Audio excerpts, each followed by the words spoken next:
बिस्मिल्लाहिर्रहमानिर्रहीम। अस्सलाम वालेकुम दोस्तों, एक नई वीडियो के साथ हाजिर हैं। चलिए अपनी वीडियो स्टार्ट करते हैं। छोटी सी इन्फॉर्मेशन लेकिन बड़ी इंपॉर्टेंट इन्फॉर्मेशन। चाइना का जो स्टेट मीडिया है उसकी तरफ से खबर आई है और उसने J-35 जहाज़ की स्टेल्थ कैपेबिलिटीज़ के बारे में हमें बताया और उन्होंने इस बात को कंफर्म किया कि इस साल ये J-35 जहाज़ न सिर्फ चाइनीज़ एयरफोर्स के अंदर इंडक्ट किया गया था या कह लें कमीशन किया गया था, बल्कि चाइना की नेवी के अंदर भी जो है इसको कमीशन कर लिया गया है। और ये जो J-35 जहाज़ है, नेवल वेरिएंट हो या एयरफोर्स वाला वेरिएंट हो, इसने अपने J-20 काउंटर पार्ट से जो है वो बहुत ज़्यादा टेक्नोलॉजी एक्वायर की है। उनका कहने का मकसद ये था कि J-20 जहाज़ की कैपेबिलिटीज़ को इंक्रीज़ करने के लिए, उसकी स्टेल्थ कैपेबिलिटीज़ को बढ़ाने के लिए या ओवरऑल जो J-20 जहाज़ को बनाने में नो हाउ नॉलेज वगैरह या R&D का इस्तेमाल किया गया है, उस नॉलेज ने, उस R&D ने इस J-35 जहाज़ की मैन्युफैक्चरिंग प्रोडक्शन के अंदर बहुत ज़्यादा मदद दी है और इस वजह से ये J-35 जहाज़ आज बहुत अच्छा और कई मामलात के अंदर J-20 से भी बेहतर बन के जो है वो सामने आ रहा है। आगे चल के मैं आपको बताता हूँ कैसे, क्योंकि हमें इस मीडिया रिपोर्ट के अंदर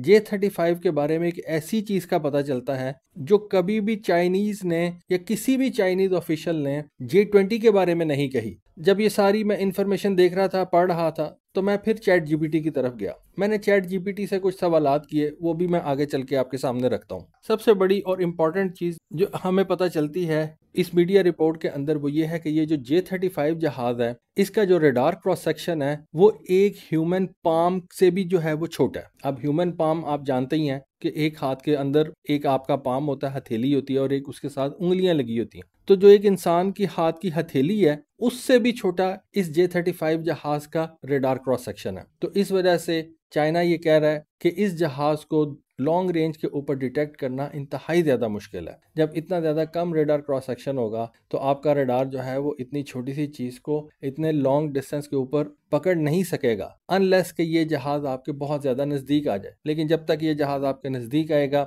आपके साथ पता नहीं क्या कुछ हो चुका होगा, क्योंकि आजकल आपको पता है कि जहाज़ों के अंदर स्टैंड ऑफ रेंज के या बियॉन्ड विजुअल रेंज के जो है वो मिसाइल्स वगैरह आ चुके हैं। तो इस वजह से स्टेल्थ कैपेबिलिटीज़ जो हैं वो जहाज़ों की अपनी सेफ्टी के लिए, उनके अपने सर्वाइवल के लिए बहुत ज़्यादा इंपॉर्टेंट हो चुकी हुई हैं। अब ये जो चीज़ है ना, मैंने चैट जीपीटी से पूछी। मैंने पूछा चैट जीपीटी से कि चाइनीज़ जो हैं वो इस J-35 जहाज़ के रेडार क्रॉस सेक्शन के बारे में आज स्पेसिफिकली बात कर रहे हैं और वो कह रहे हैं कि J-35 का जो रेडार क्रॉस सेक्शन है वो हाथ की हथेली से भी छोटा है। मैंने चैट जीपीटी से पूछा कि क्या कभी भी किसी चाइनीज़ ऑफिशियल ने ऐसी बात J-20 के बारे में की है? ज़रूरी नहीं है कि उन्होंने J-20 के बारे में ये कहा हो कि J-20 का जो रेडार क्रॉस सेक्शन है वो हाथ की हथेली जितना है या उससे भी कम है। कोई भी बात आज तक चाइनीज़ ऑफिशियल ने J-20 जहाज़ के रेडार क्रॉस सेक्शन के बारे में की है? तो चैट जीपीटी की तरफ से आंसर ये था कि उन्होंने ये ज़रूर कहा है कि J-20 जहाज़ स्टेल्थ है, इसका रेडार क्रॉस सेक्शन बहुत छोटा है, लेकिन उन्होंने इस रेडार क्रॉस सेक्शन को कभी किसी चीज़ के साथ जो है वो कंपेयर नहीं किया। अमेरिकन जो हैं वो अपने जहाज़ों का रेडार क्रॉस सेक्शन जो है मुख्तलिफ चीज़ों के साथ ज़रूर कंपेयर करते हैं। मसलन F-117 नाइट हॉक के बारे में अमेरिकन का कहना यह है कि इसका जो रेडार क्रॉस सेक्शन है वो एक बम्बल बी के बराबर है। अब बम्बल बी आप जानते हैं, ये वो ट्रांसफार्मर वाला बम्बल बी नहीं है, ये एक छोटा सा बर्ड होता है। लेकिन उन्होंने कहा कि जी ये F-117 का जो RCS है वो एक बम्बल बी के बराबर है। F-22 के बारे में वो कहते हैं कि ये एक स्ट्रीट मार्बल, वो जो बंटा होता है ना, उसके बराबर है, या कह लें कि गोल्फ बॉल के बराबर है। अब ऐसे एक बंटे और गोल्फ बॉल में काफ़ी ज़्यादा फ़र्क होता है। चले हम मान लेते हैं कि F-22 का जो RCS है वो एक गोल्फ बॉल के बराबर है। तो अमेरिकन के बारे में आप कह सकते हैं कि वो अपने जहाज़ों का जो RCS है उसको किसी चीज़ के साथ कंपेयर करके बताते हैं आपको। F-35 के बारे में बताया जाता है कि एक मेटल बॉल बेरिंग के बराबर है। अब खैर बॉल बेरिंग जो है वो उसके भी काफ़ी साइजेज होते हैं। एक बॉल बेरिंग होता है जो साइकिलों के अंदर भी इस्तेमाल होता है, साइकिल की जो गरारी होती है ना उसके अंदर भी यूज़ होता है। वो बॉल बेरिंग बहुत छोटा होता है।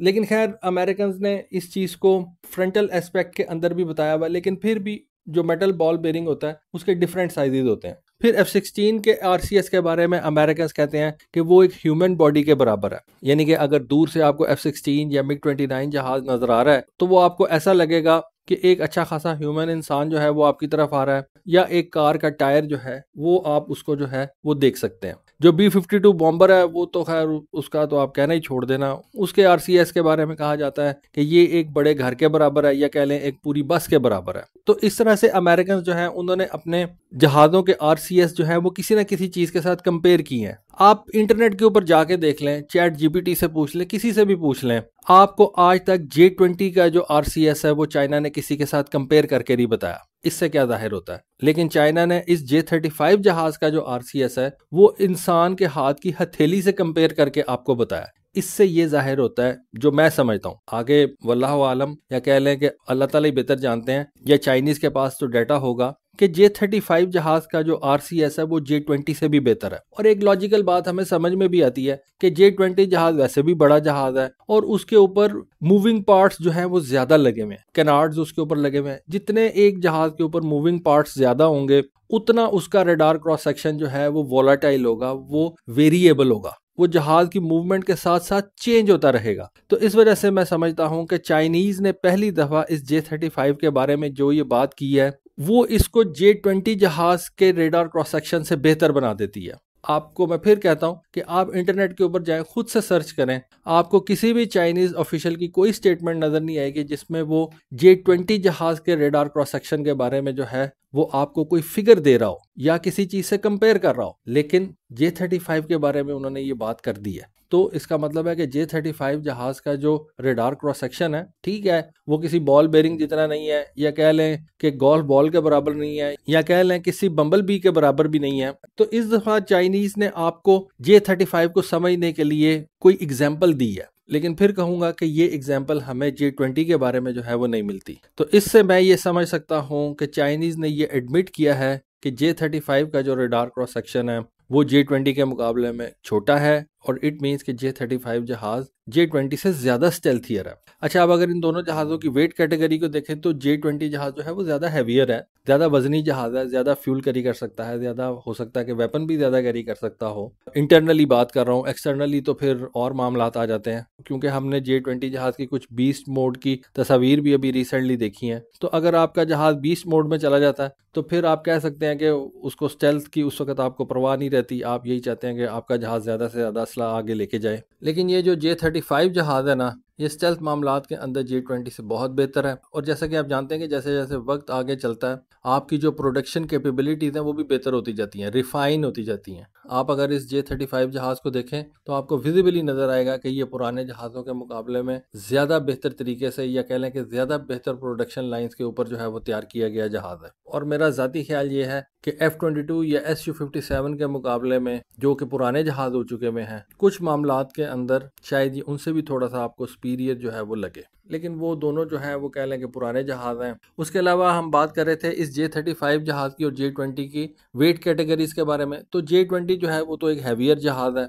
जबकि ये जो J-35 है ये भी कोई छोटा जहाज नहीं है। इसका मैक्सिमम टेक ऑफ वेट जो है वो बताया जाता है कि तकरीबन 30 टन है, और ये इसको upper end of medium weight category के अंदर जो है वो प्लेस कर देता है। यानी कि मीडियम वेट कैटेगरी के अंदर ये जहाज आएगा, लेकिन अपर मीडियम वेट कैटेगरी में, यानी कि इसके बाद फिर हैवियर जहाज जो है वो शुरू हो जाते हैं। और आप कह सकते हैं कि ये F-22 से थोड़ा सा छोटा लेकिन F-35 के मुकाबले में सिग्निफिकेंटली लार्जर जहाज है। फिर J-20 के मुकाबले में इसका जो ऑपरेशनल कॉस्ट है वो भी कम होगा, इसको मेंटेन रखना J-20 के मुकाबले में ज़्यादा आसान होगा, क्योंकि उसमें तो कैनार्ड्स भी हैं, तो वो मूविंग पार्ट्स जैसा कि मैंने कहा कि ज़्यादा आ जाते हैं, और जिस चीज़ में मूविंग पार्ट्स ज़्यादा आ जाएं उस जहाज़ की मेंटेनेंस भी बढ़ जाती है। इसीलिए ये जो मैकेनिकली स्कैंड रेडार्स होते थे मैकेनिकली मूव कर सकते थे, जबकि ये जो अब AESA रेडार्स होते हैं ये मोस्टली फिक्स होते हैं, ये भी मूव कर सकते हैं जिस तरह से यूरोफाइटर के अंदर रेडार लगा हुआ है। लेकिन ज़्यादातर कंट्रीज जो हैं वो AESA रेडार्स को फिक्स लगाती हैं, वो उनको मूवेबल नहीं बनाती। इससे क्या होता है कि मूविंग पार्ट्स कम हो जाते हैं, मूविंग पार्ट्स कम हो जाते हैं तो आपका जो मेंटेनेंस का काम है वो भी कम हो जाता है। जितने ज़्यादा कम पार्ट्स होंगे एक चीज़ के अंदर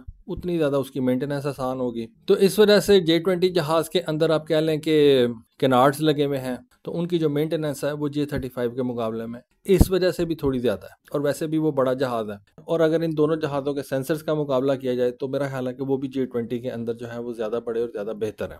और ये आप कह सकते हैं कि J-20 और J-35 जहाज़ के दरमियान एक छोटा सा कंपैरिजन था कि किस तरह से चाइनीज़ ने J-35 के बारे में एक ऐसी बात की जो उन्होंने कभी J-20 के बारे में क्लेम नहीं किया। तो जिससे आप ये कह सकते हैं कि कम से कम स्टेल्थ कैपेबिलिटीज़ के अंदर J-35 जहाज़ J-20 से जो है वो ज़्यादा बेहतर है। तो ये एक मेरा एनालिसिस था, मेरी सोच थी जो मैंने आपके साथ शेयर की। होपफुली आपको आज की वीडियो, आज की इन्फॉर्मेशन पसंद आई होगी। कमेंट सेक्शन में अपनी राय से ज़रूर आगाह कीजिएगा। आज के लिए बस इतना ही। Thank you. अल्लाह हाफिज़।